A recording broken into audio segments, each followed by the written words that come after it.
வணக்கங்க. நம்ம ஊர் பூனை, பெர்ஷியன் பூனை அப்படிலாம் கிடையாதுங்க. நம்ம வீட்டில்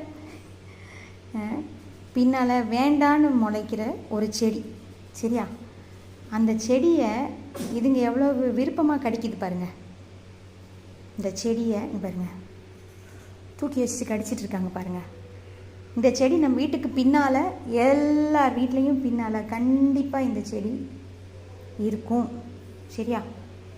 இந்த செடியை அப்பப்போ நம்ம இந்த பிள்ளைங்களுக்கு கொடுக்கலாம். இண்டியன் கேட்ஸ் இல்லை, பெர்ஷியன் கேட்ஸுக்கும் கொடுக்கலாம்.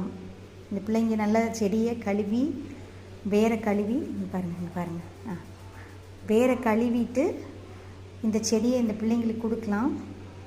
நல்லா கழுவி கொடுத்தோன்னா இவங்க அந்த வேரை கடிப்பாங்க. இது இவங்களுக்கு ரொம்பவே பிரயோஜனமான ஒரு செடிங்க. எந்த கேட்டாக இருந்தாலும் கொடுங்க. பெர்ஷியன் கேட்டு, இண்டியன் கேட்டு, யார்